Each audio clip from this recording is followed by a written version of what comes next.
Baik pemirsa, terima kasih Anda masih bersama kami dan kita lanjutkan kembali perbincangan yang semakin, seru banget deh kalau ngobrol sama Mas Edvan ini.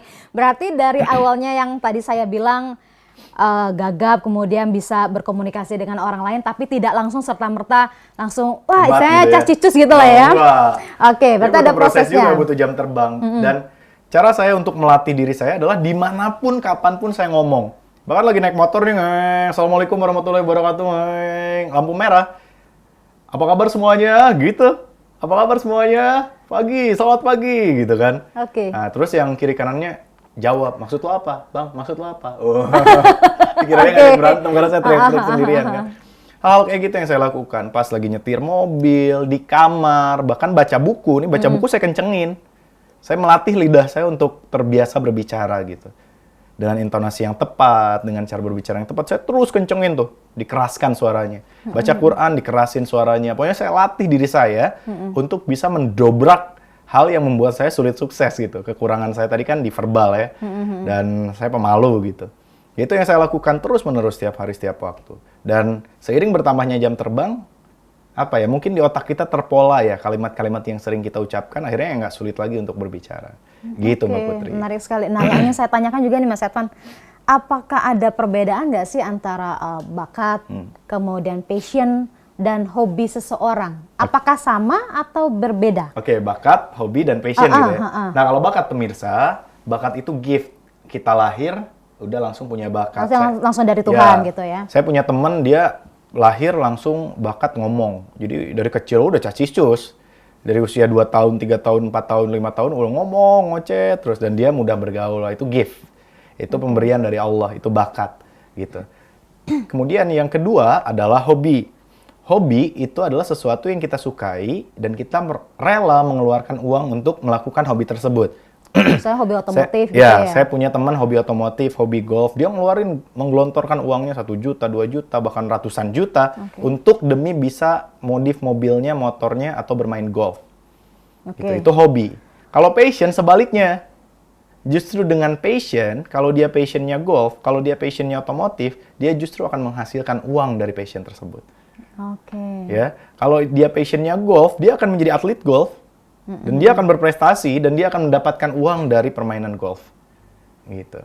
Jadi itulah bedanya antara bakat, hobi, dan passion. Berarti hobi dan passion itu sudah jelas beda. Hobi mengeluarkan uang, passion justru menghasilkan uang. Lalu siapa yang akan menang dengan orang yang berbakat? Orang yang berbakat, jika dia tidak memiliki passion, teman saya dia punya bakat bulu tangkis. Jadi sejak TK tuh dia udah jago, udah kayak atlet gitu. Cara main bulu tangkisnya dia sudah luar biasa. Tapi dia tidak menyukai hal tersebut. Dia lebih suka bermain bola. Akhirnya apakah hari ini dia menjadi atlet? No, dia tidak sukses. Kenapa? Karena bakatnya tidak diasah. Karena dia tidak menyukainya. Ada lagi teman, satu lagi teman, dia tidak pernah berbakat, atau bahkan diri saya tidak berbakat menjadi pembicara, tapi saya suka berbicara. Dan akhirnya yang saya lakukan adalah berlatih setiap hari. Dan bisa jadi teman saya yang saya bilang tadi sejak kecil sudah mampu berbicara, dia tidak menjadi seorang pembicara hari ini. Dia menjadi seorang karyawan biasa, dan saya justru menjadi pembicara. Kenapa? Karena saya passion. Walaupun saya tidak berbakat, saya berlatih setiap hari. Orang lain berhenti berlatih, saya terus berlatih. Karena saya menyenanginya, saya menyukainya. Saya mencintai kegiatan ini. Nah, kalau orang tersebut, dia ngomong, dia jago, tapi dia nggak suka ngomong. Akhirnya tidak terlatih. Lama-lama pudar gift-nya atau bakatnya. Artinya apa? Passion mampu mengalahkan bakat. Passion mampu mengalahkan bakat. Iya. Oke, berarti kalau saya bisa digabung passion, trainer, berarti ada wirausaha tadi ya? Ada wirausaha, ya. Oke, ya. Baik. Jadi, tinggal bagaimana caranya agar passion yang kita miliki, yang selalu muncul di sebuah bidang itu, kemudian bidang tersebut kita jadikan sebagai lahan berwirausaha.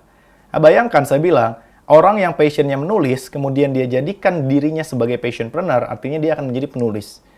Dan jangka panjangnya adalah dia memiliki penerbitan buku, penerbit, menjadi seorang penerbit. Jangka panjangnya lagi dia memiliki komunitas menulis. Lihat, ketika passion kita gabungkan dengan entrepreneurship itu kan jiwa untuk berdiri sendiri, berwirausaha kan. Nah, kalau kita gabungkan itu menjadi sesuatu yang dahsyat, Mbak Putri.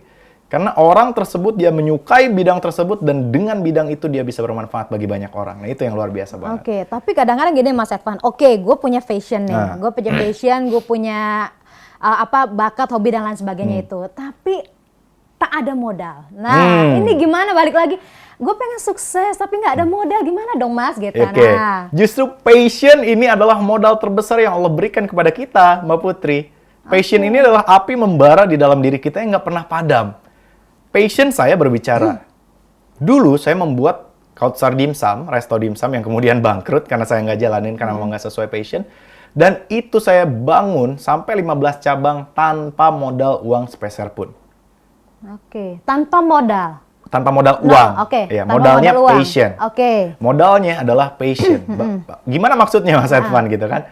Yang saya lakukan pada waktu itu adalah saya bikin proposal, ya. Proposal membuat resto dimsum ini jangka panjangnya seperti ini, BEP-nya seperti ini, PBP-nya seperti ini, dan saya gunakan modal ngomong saya untuk mencari investor. Saya temuin orang-orang kaya yang kelebihan uang dan bingung uangnya mau ditaruh di mana. Kemudian saya jelaskan. Dan dengan passion ini saya mampu meyakinkannya. Dan di hari pertama buka, saya langsung buka 2 resto. Wow. 1 resto saya, 1 resto si investor. Modal yang saya perlukan pada waktu itu, jadi awalnya nggak langsung resto, maksud saya booth kayak di mall-mall itu loh. Dan pada waktu itu modalnya masih terbilang murah secara uang, hanya sekitar 35 juta untuk satunya. Saya ajukan ke investor untuk memberikan modal 70 juta. Artinya saya sudah, dari 70 juta itu, saya sudah bisa membuat 2 booth. Ya, yang di mall-mall itu. Bayangin, dengan modal berbicara, baru kemudian kita bisa mendapatkan modal uang. Dan dengan modal uang itu, kemudian kita bisa langsung membuat 2 resto. Saya langsung bisa membuat 2 resto. Sampai akhirnya ke 15 resto. Karena kan booth itu di awal aja. Lambat laun kan berkembang, kemudian menjadi sebuah resto. Artinya apa? Banyak orang berpikir, oh kalau usaha itu modalnya harus banyak, harus besar. Nah itu yang salah. Itu yang nggak bikin seseorang jadi pengusaha. Berarti mindset saya harus dirubah nih. Ya, ini banyak cara, banyak sekali cara yang bisa kita gunakan untuk mendapatkan modal uang. Modal itu tidak selamanya uang, walaupun ujung-ujungnya uang. Tapi uang ini bisa kita dapatkan dengan modal yang sudah Allah berikan, yaitu passion. Gitu. Termasuk acara ini, modalnya passion nih. Karena berbicara. Iya, karena berbicara, saya yakinkan produser, saya yakinkan TV-mu, kemudian jadilah acara ini, tanpa sepeser pun uang. Wow, menarik sekali nih pemirsa. Berarti kalau bisa dikatakan adalah sukses dan bermanfaat. Berarti saling keterkaitan. Nah, itu gimana tuh, Mas Edvan? Saya mau tanya dulu, kira-kira pilih mana nih pemirsa dan Mbak Putri? Sukses dulu baru bermanfaat, atau bermanfaat dulu baru sukses? Ayo. Kalau saya bermanfaat dulu baru sukses. Wih, mantap. Jadi bermanfaat dulu untuk orang lain, baru kita meraih sukses. Iya, banyak orang berpikir sukses dulu, kaya dulu, hebat dulu, baru bermanfaat. Tapi karena nggak kaya-kaya, akhirnya hidupnya nggak bermanfaat, ya kan? Karena kaya itu susah kan? Ya, nggak semudah membalikkan telapak tangan. Tapi coba dibalik. Bermanfaat dulu, baru sukses. Kalau seseorang sudah bermanfaat, pasti dia sukses. Contohnya nggak usah manusia deh, nggak usah orang. Ada 2 deterjen. Deterjen pertama, sekali bilas, langsung bersih. Deterjen kedua, 10 kali kucek, baru kemudian bersih. Harganya sama, ukurannya sama, tapi manfaatnya tadi berbeda. Kira-kira pilih yang mana? Yang pertama, sekali bilas, atau yang 10 kali kucek? Sekali bilas langsung bersih ya? Iya, pasti yang itu kan. Kenapa? Karena manfaatnya lebih banyak. Apa saja manfaatnya coba? Manfaatnya waktu lebih efisien, efektif, lebih hemat. Uang pun karena sama harganya lebih hemat. Tenaga lebih hemat. Oh, segalanya dilihat dari nilai manfaatnya. Itu baru deterjen. Bagaimana dengan manusia? Kita melihat ternyata manusia terkaya di dunia adalah Bill Gates saat ini. Ya, untuk sekarang karena dia sudah menjadi manusia terkaya sebanyak 17 kali berturut-turut. Setiap tahunnya menurut majalah Forbes. Dan teman saya kalau bilang, Van, kalau Bill Gates uangnya diberikan ke Indonesia, kata teman saya, itu utang Indonesia bisa lunas katanya. Untuk menggambarkan saking kayanya seorang Bill Gates. Artinya apa? Bill Gates kaya. Tinggal pertanyaannya, bagaimana bisa seorang Bill Gates menjadi orang yang kaya? Ternyata kita lihat semua hal yang ada di studio ini, pemirsa, semua yang ada dalam ruangan ini ternyata tercipta karena bantuan komputer. Betul tidak? Lihat di TV ini, kemudian buku-buku yang ada di belakang kita, kemudian set studio ini, lihat semua barang yang ada. Ini semua didesain dulu di komputer. Bahkan ini taplak meja semua pakai komputer. Desain buku saya, kita, para kru, gajian, melalui dikirim ke rekening, itu melalui bantuan komputer. Dan bahkan lihat seisi rumah Anda, barang apa yang tidak ada bantuan komputer. Bahkan sekarang benang saja dibuat dengan mesin yang dioperasikan oleh komputer. Maka lihat, ketika Bill Gates mampu bermanfaat untuk seisi kehidupan manusia, kemudian janji Allah adalah benar bahwa sebaik-baik manusia, menurut Rasulullah, adalah manusia yang paling bermanfaat di dalam kehidupannya. Khairun nas anfa'uhum linnas. Dan ketika manusia bermanfaat di dalam hidupnya, maka Allah tinggikan nilainya, derajatnya, di hadapan Allah sendiri dan di hadapan manusia.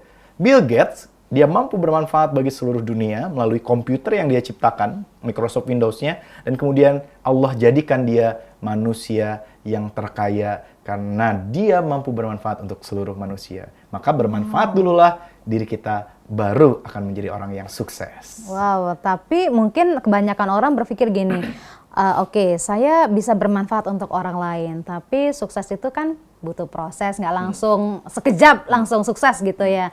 Nah, merubah mindset semacam itu bagaimana sih Mas Edvan? Karena mungkin segelintir orang, mungkin saya pun seperti itu. Bagaimana caranya? Ada tips and trick nggak? Contohnya saya, di dunia pembicara, orang selalu bingung gimana sih Van caranya mulai jadi motivator. Nah, ini saya buka rahasianya nih. Saya berikan training gratis ke setiap sekolah pada waktu SMP SMA. Saya berikan pelatihan gratis untuk setiap kampus. Saya berikan pelatihan gratis untuk kampus-kampus, bahkan untuk kantor, untuk instansi, bahkan untuk perusahaan. Dan ketika mereka merasakan manfaatnya, padahal gratis kan? Ketika mereka merasakan manfaatnya, mereka undang lagi saya untuk kedua kali. Rasakan lagi manfaatnya, mereka undang lagi saya untuk yang ketiga kali. Tapi maaf, yang kedua dan ketiga mereka bayar. Ya, paham sampai sini ya? Jadi ketika manfaat kita dirasakan oleh orang lain, pasti kita akan mendapatkan nilai yang lebih daripada yang biasa kita dapatkan. Bahkan di perusahaan saja, karyawan di sebuah perusahaan yang paling cepat naik gaji dan paling cepat naik jabatan itu siapa sih? Yang paling banyak manfaatnya untuk perusahaan tersebut. Ya kan? Yang paling disiplin, yang pekerjaannya selalu tepat waktu dikerjakan, ulet tekun lah ya gitu. Yang tekun, yang akhirnya perusahaan mendapatkan, wah, gue nggak salah nih memperkerjakan orang ini nih. Orang ini mas kasih manfaat yang banyak banget buat perusahaan. Dan akhirnya dia cepat naik jabatan, dia cepat naik pangkat. Maka pemirsa, bermanfaatlah dulu dan baru kita akan sukses. Wow, luar biasa. Baik, pemirsa dan juga Mas Edvan, sebelum dilanjutkan, kita harus rehat dulu sejenak seperti biasa. Tetaplah bersama kami di Inspirasi Sukses.